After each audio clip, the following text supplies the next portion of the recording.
Welcome to another episode of our mini podcast series, I Built a Company That Makes a Difference by B1, where we talk to founders of sustainable businesses to get their quick take on how and why they started their companies and some lessons learned along the way.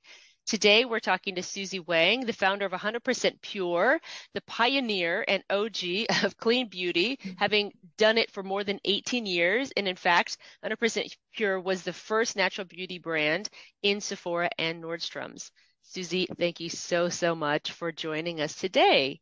Let's jump in. I really want to know about Susie. I really want to know more about you. Tell me about you from as far back as you want to start, but let's hear more about the founder, you yourself. Oh, thank you so much. Okay, I got into beauty completely accidentally. Um, I was actually a student at UC Berkeley, and when I was a freshman, and do you know how when you're like a student, you don't have any money, right? You just have like a little bit of lunch money. But they were advertising in every magazine this like vitamin C serum. And they said that this is going to make you glow and make you bright and beautiful. And I just saw these models and I was like, oh my gosh. And this is before I knew anything about beauty. And so I very much wanted this vitamin C serum. So I didn't eat lunch for about I would say like 2 weeks because I remember it was like $50 or something. I think my lunch money was like probably like $7 or $5 a day. And so I So you didn't were eat lunch. saving up money. Yeah, I skipped lunch, just so I can buy this serum. So I bought this serum. I got super excited. I started using it. And the first day it was white. Then a couple days later, it started to turn yellow, not yellow, like brown. It started to turn brown. And then it started to get more and more brown. And I thought, okay, this is maybe a fluke. I'm going to save up more lunch money. I'm going to buy a different one. It was a clear one this time. And so the first one was actually like a Lancome. It was called Vitabolique. And that turned from white to brown. Then the second was called, I think it was Celic C. It was clear and then turned brown. Then even recently, I actually bought one. It was a SkinCeuticals. I think it was like clear and then turned brown. So I kept thinking, this is so crazy that I kept buying vitamin C serums and it was turning brown. And I figured out that it was because of oxidation. When oxidation occurs, it doesn't just mean that the vitamin C potency goes away, it actually turns into a free radical, the very thing that actually damages your skin. So it does worse for your skin than better for your skin.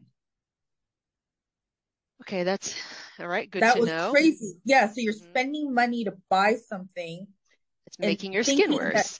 yeah, exactly. Oh my gosh. So I got very sad, furious, upset. I couldn't believe it. So I figured out a way to actually stabilize. I couldn't believe the whole industry couldn't figure it out. So I figured out actually, remember I was a freshman, so I'm like super busy. Like What you were you see studying? Berkeley. You were a freshman Oh, studying something. what? Oh, I was studying business, which is they're like one of the best undergrad business programs. Not really. I was doing business and mass communication. When you're a freshman, you're kind of like just doing your General studies. general, yeah. So, so I really, that was my intent though. But anyways, um, I, Berkeley's super competitive. It's like, I remember my first day there, the teacher gave us a book like literally this thick, this thick. Hold on one second, like this thick, okay, like this thick, and he told us to read it. This was let's say our first day of class was on a Friday. He said, okay, read it by Monday. And so Berkeley is extremely competitive. So here I am studying, and on the weekends, on my time off, I would try to figure out a solution. And literally I did. I figured out a way to stabilize vitamin C from oxidizing. And then I wrote a patent. I filed a patent. And when I filed a patent, that's actually when I got contacted from three of the largest cosmetic brands. Wait, so you got into beauty out of a self challenge. You just Yes, said, as a 18, 19-year-old, you said, hmm, this is a challenge that I see, this is a problem that I see. I'm going to make a challenge for myself while I'm studying at UC Berkeley. And you solved this self challenge and you patented your solution. I wrote a patent online without a lawyer. I just went to Wow. uspto.gov. You have to submit drawings. You have to submit like the process. And I have to explain in detail about like so what the problem is. Yeah. So when you file a patent, you have to talk about the invention, about how Uh-huh. it's different and prove that it's how other companies are doing, how it's currently done and Right. why your process is better. So it was like this, it was almost like writing a thesis for like grad school or something. It was intense, but I did Right. it but during the week I had to really study. Like I said, Berkeley is it's so competitive.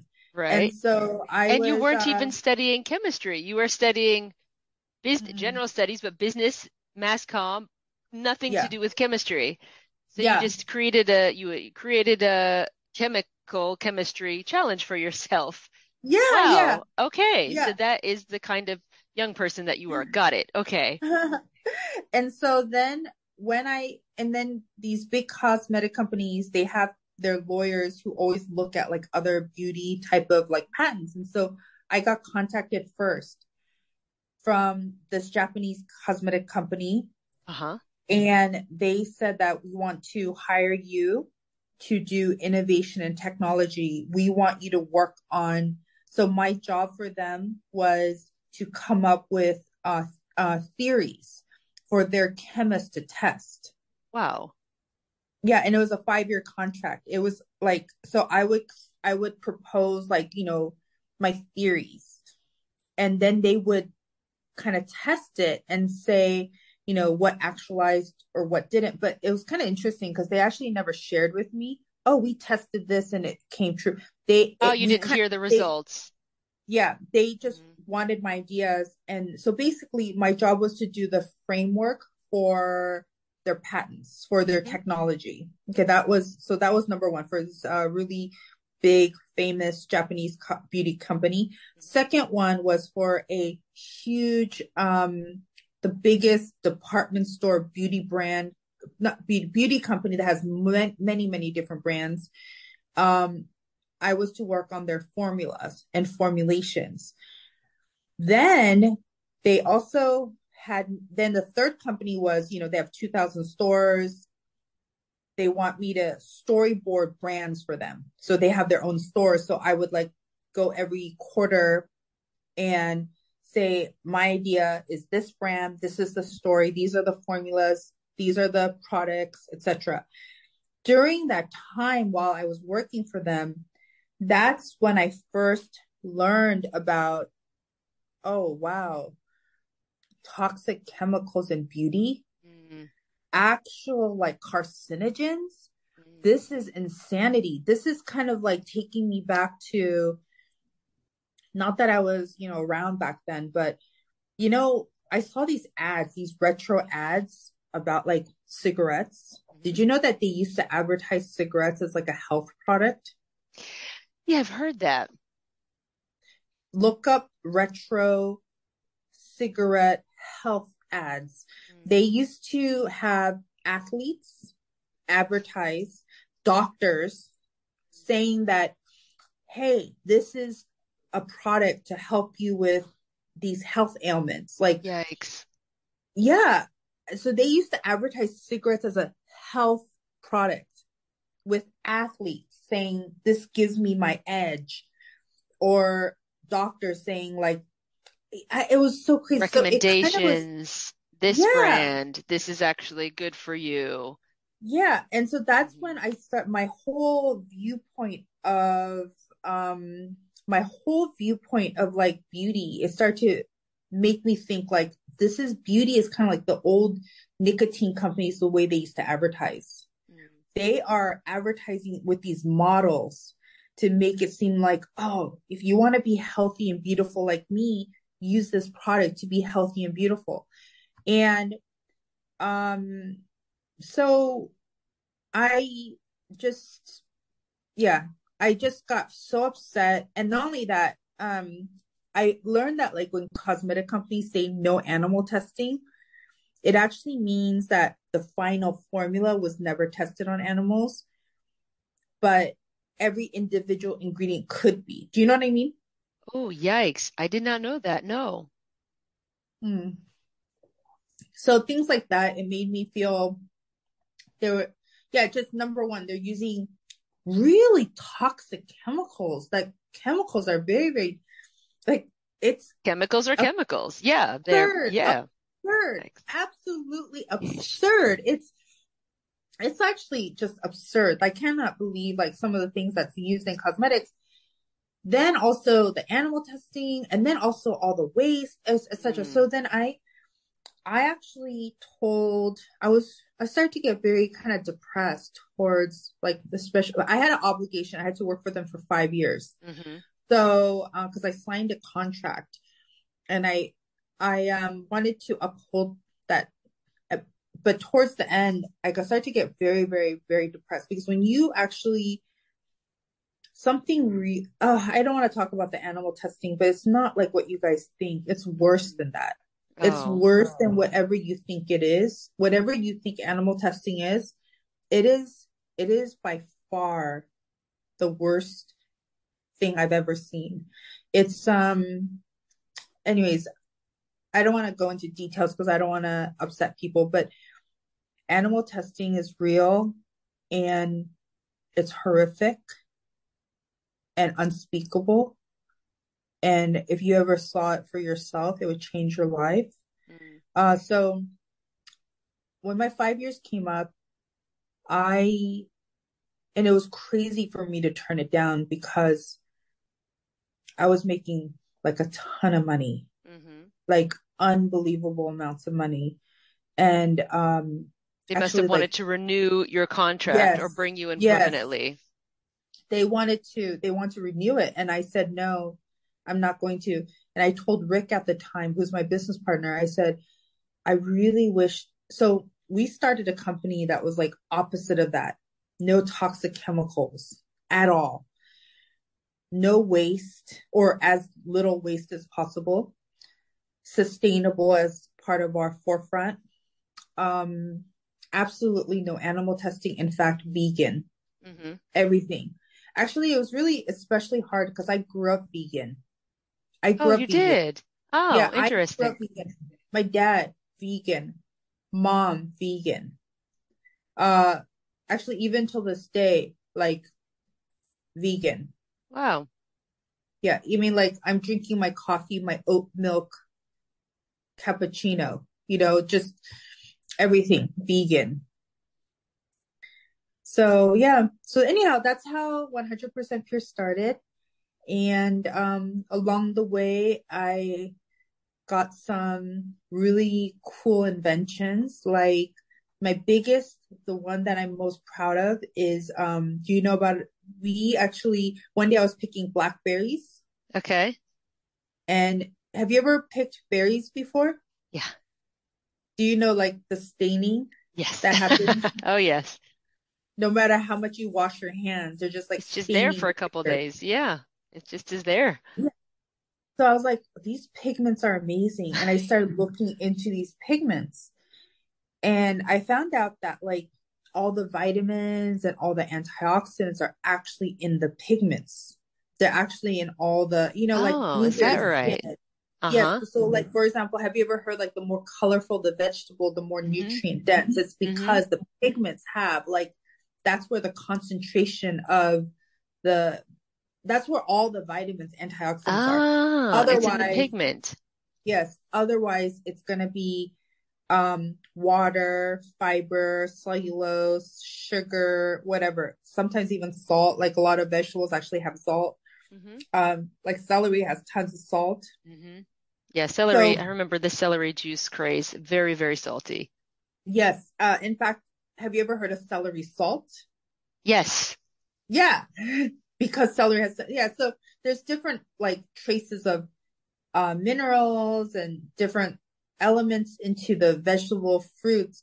But basically, there's like different acids, but the actual vitamins and antioxidants of fruits and vegetables are concentrated in the color.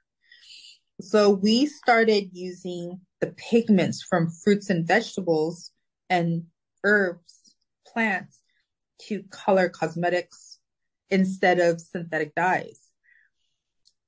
I And I'm saw not that sure. on your website. I thought that was so cool. In fact, this was my gift to my Christmas gift to my mom, is I sent her one of your boxes with a whole bunch of makeup in it as well with the fruit pigment colors. I thought that was so, so cool.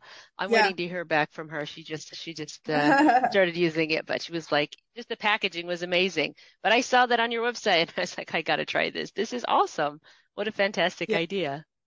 It's not just even like a cool idea and not only healthier, but actual like the traditional synthetic dyes. Have you ever seen on the news like about lead in makeup, lead in your lipstick?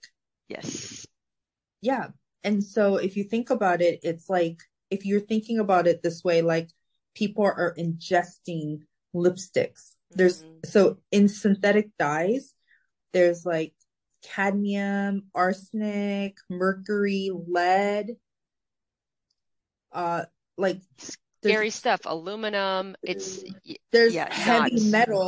heavy metals in synthetic dyes. And so if you're putting on your lips, you're licking it. If you're Yeah. putting it on your skin, it's Mm, getting absorbed and getting mm. ingested.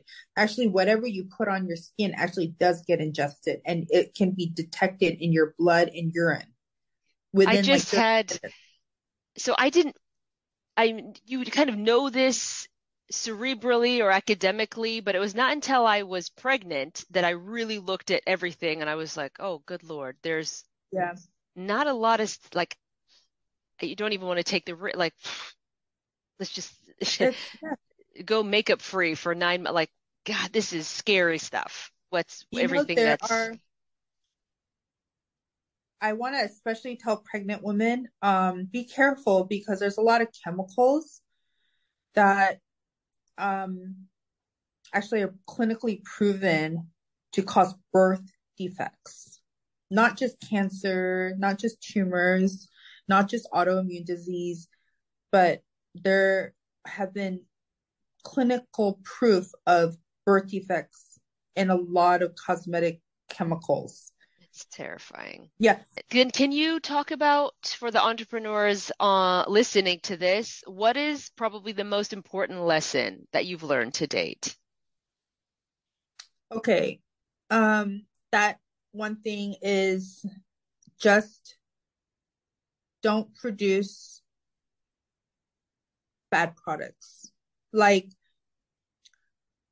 don't take shortcuts Hmm. just because of money. Mm. Because, for example, um, I'd rather use hydrosols, which are steam distillations, which is a water, or aloe vera juice, or like rather than like water, because there's more anti-inflammatory benefits in like aloe juice or the hydrosols or Hmm. distillates. Hmm. So my number one advice is make a quality product Hmm. because you don't get anywhere from cheating people, Mm. whether it's karma or like don't cheat people. Like just make the best product and don't worry too much about do not worry too much about the money. Like I know that sounds crazy. Like I'm actually starting this new project just out of fun. It's like I'm sewing dresses. And I know that I have the option to get really, really cheap fabric, Hmm. but I went for like organic cotton. I went for 100% cotton rather than like the poly blend, which is like Hmm. much cheaper. Hmm. And I went to an Italian mill who is like been around for over 100 years, that their fabric doesn't fall apart after washing, just things like that. Like I know it's actually like 20 times more expensive, but make sure whatever you produce, just produce the best. Yeah. Okay, awesome. That's good lesson to live by. That you're so dedicated to environmental sustainability, to cruelty free testing, to all of the other values that we talked about today. I love that. If you could, talking to consumers now, if you could talk to and get 85% of the world to adopt a behavior or to stop doing something, what would you really, really encourage everyone, like something that you could do now? One thing, stop doing this or start doing it right away. What would that be? Waste. Stop the waste. Because at such a rapid pace, we're degrading our world. Mm. Yeah. So like if you 90 something percent of my, I can't say 100, but 90% of my life, I always do um reusable. Mhm. If not, it has to be compostable. Like this blue bottle is a very, very rare instance that I would do a takeaway package, Mhm. because everything I do is in reusable cups. Mhm. Um, just once in a while. This morning, I just was in a rush because I had to get here to meet with you at 9. Mhm. Um, so I didn't have time to make my milk tea. So I went and got a oat milk latte. But here it's like, for example, I felt okay about it because it's compostable. Mhm. Okay, everything is compostable. So if I can get everyone to do one thing is like, okay, waste, don't waste. Our packaging, we use like recycled soda cans for our compacts. We use packaging that's like, actually some of the things are like entirely or up to like 85% post-consumer recycled plastic glass. There's actually something where we're working on a project right now to work on completely biodegradable, entirely biodegradable packaging. Mhm. Um, this guy, he is really awesome. His name's Matt Dye. He was working with University of Ohio, and we're partners with him. And we're trying to figure out a way to make heat with this material um, from rubber plants to make plastic so you can just compost it. Our formulas, for example, are completely biodegradable. I told you our entire HQ is solar powered. We only drive electric cars here. Um, I mean, here as in like, my family, Rick, his family, uh, we only do electric cars. Um, Vegan is one way. I'm vegan just because I was pretty much like born into it, and then my love for animals, I just can't understand eating like the flesh of animals. It's like, to me, when eating animals is almost like eating human. To me, it's the same thing. If someone was eating human meat versus animal meat, I guess I don't see the difference. To me, it's the same exact thing. So yeah, basically, I wish everyone was more sustainable, just for the fact that our world is degrading at a really rapid pace. Mhm. Yeah, okay. Get serious about waste. Yeah. Yeah, Like that's one of my, sustainable. yeah, that makes sense. Okay. Susie, thank you so much for today. This conversation has been Thank a real joy and a you. pleasure and such an eye-opener. I must admit, I didn't know a lot of this about the beauty industry. Especially again, it's something that I think we all know cerebrally or just in the back of your mind that yes, indeed, there are a lot of toxic chemicals. There's a lot of waste and there's a lot of animal cruelty that goes on behind the scenes in the beauty industry. But to hear you from the inside saying, okay, once you see behind the curtain, this will, and it obviously did change your life completely. Hence, 100% pure was born. And it's Yes. really these values that you live by. It's been a real interesting conversation, a real joy to Yes. chat with you about something that you're obviously so passionate about. So thank Thank you you so so much. much. Thank you. I also want to say like one thing, another thing I want to say is like the more we grow, the more we help animals. I've saved personally like close to 1,000 dogs from the Yulin Dog Meat Festival. And for every time someone makes a purchase on 100% pure, we actually like plant a tree or feed a homeless dog. You know what I mean? So we're just that's like my purpose in my life is to just make this world better. I love Thank that. you. That definitely comes through. Thank you, Susie, very, very much. Thank you so much.